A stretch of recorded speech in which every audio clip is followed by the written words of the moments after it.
Hello साथियों, जय हिंद। कैसे हो सभी? उम्मीद है सभी ठीक होंगे। भी बात करने वाले हैं एसएससी जीडी 2025 के बारे में, जिसका एग्जाम आपका 4 फरवरी से स्टार्ट हो रहा है। तो जैसा कि थंबनेल तो आप लोगों ने देखा होगा, तो उन पॉइंट पे बात करेंगे। बहुत इंपॉर्टेंट पॉइंट हैं जो भी हैं। तो इससे पहले जो भी भाई हमारे चैनल पर नए हो, प्लीज़ चैनल को सब्सक्राइब कर लेना। अगर वीडियो पसंद है तो लाइक एंड शेयर कर देना। और हाँ दोस्तों, वीडियो के डिस्क्रिप्शन में आपको टेलीग्राम इंस्टाग्राम की लिंक मिल जाएगी, तो वो भी ज्वाइन कर लेना। क्योंकि कोई भी अगर इन्फॉर्मेशन आती है तो सबसे पहले हम टेलीग्राम पर सेंड कर देते हैं। और इंस्टाग्राम पर आपको ये होगा कि अगर आपको हमसे कोई पर्सनली बात करनी है तो आप इंस्टाग्राम पर एसएमएस कर सकते हैं। तो चलिए दोस्तों, अभी वीडियो को स्टार्ट करते हैं। देखिए, आपका एग्जाम 4 फरवरी से स्टार्ट हो रहा है। तो जो भी भाई हैं उनके पास मैक्सिमम 2 हफ्ते का टाइम बचा है। तो आपको क्या है कि 4 फरवरी से पहले ही एग्ज़ाम के लिए तैयार रहना है। कुछ लोग बोलते हैं कि यार देखिए, आपको 4 फरवरी से जैसे आपका एग्ज़ाम स्टार्ट हो रहा है, तो किसी का 6 को पड़ेगा, इसी हिसाब से 10 को, 15 को, इस तरह से जो एग्ज़ाम है वो आपके पड़ेंगे, ठीक है?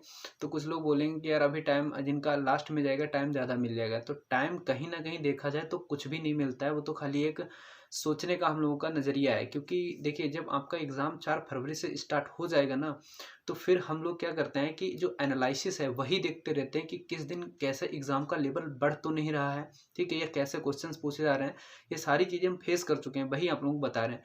तो इसलिए जो भी भाई एसएससी जीडी 2025 एग्ज़ाम की तैयारी कर रहे हैं, उन्हें ये करना है कि आपको 4 फरवरी से पहले ही तैयार रहना है एग्ज़ाम के लिए अच्छे से। फिर आपका पढ़ने में मन नहीं लगेगा, सिर्फ़ आप एनालिसिस ही देखेंगे कि किस दिन कैसा एग्ज़ाम आ रहा है, ठीक है?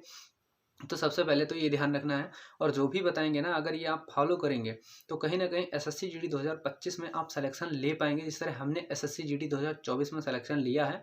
और फाइनली ऑल इंडिया रैंक जो है 2043 आई है। तो उसमें हमें असम राइफ़ल जो है मिली है, लेकिन कुछ भाइयों का डाउट रहता है कि भाई आपको असम राइफ़ल कैसे मिल गई? तो देखिए, असम राइफ़ल जो है वो हमारी फर्स्ट प्रेफ़रेंस थी, इसलिए हमें असम राइफ़ल मिली है, ठीक है?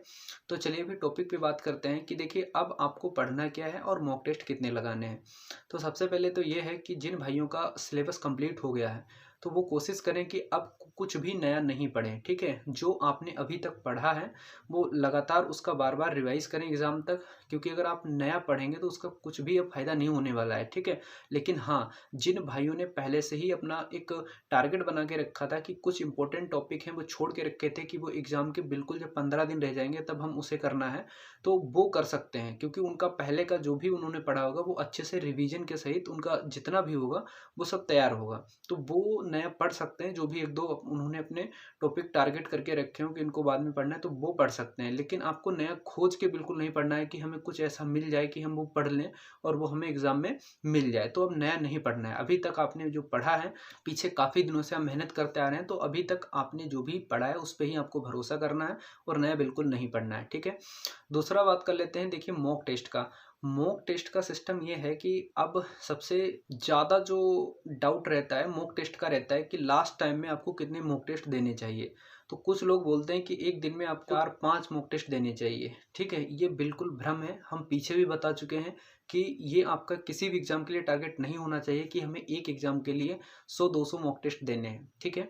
मॉक टेस्ट किस लिए दिया जाता है कि देखिए, टाइम का आपका मैनेजमेंट हो जाए और जो आप पढ़ रहे हैं, ठीक है, उसका जितना भी रिवीजन है वो लगातार होता रहे, जिससे आपकी प्रैक्टिस अच्छी हो जाए। तो इसलिए मॉक टेस्ट दिया जाता है। और मॉक टेस्ट में जो स्कोर है वो आपकी तैयारी पे डिपेंड करता है कि आपने जो अब पढ़ा है वो उस पे कितनी मेहनत की है, कौन से सब्जेक्ट को किस तरह से तैयार किया है। तो मॉक टेस्ट कहीं न कहीं वो आपकी तैयारी को दिखाता है, ठीक है? दूसरा ये है, कुछ भाई लोग ये पूछते हैं कि मॉक टेस्ट में स्कोर को कैसे इंक्रीज़ करें? तो देखिए, अभी वो टाइम नहीं रह गया आप लोगों के पास कि मॉक टेस्ट में आप अपना स्कोर बढ़ा पाएँ, ठीक है?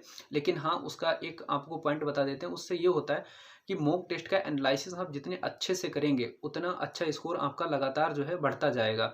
मान लीजिए जैसे आपने कोई मॉक टेस्ट किया है और उसका कोई भी क्वेश्चन आपसे गलत हुआ है, तो आप उसको इतने अच्छे से लगाएँ, उसको इतने अच्छे से रिवाइज़ करें एनालिसिस के टाइम कि जब भी आपको आगे आने वाले मॉक टेस्ट में, एग्ज़ाम में अगर उस तरह का कोई भी क्वेश्चन आता है, तो फिर वो गलत ना हो पाए। तो कहीं न कहीं आप एग्ज़ाम में बेहतर स्कोर कर पाएँगे और जो भी आपका मॉक टेस्ट होगा उस मतलब जो आगे आने वाला मॉक टेस्ट होगा उसमें भी अच्छा स्कोर कर पाएँगे।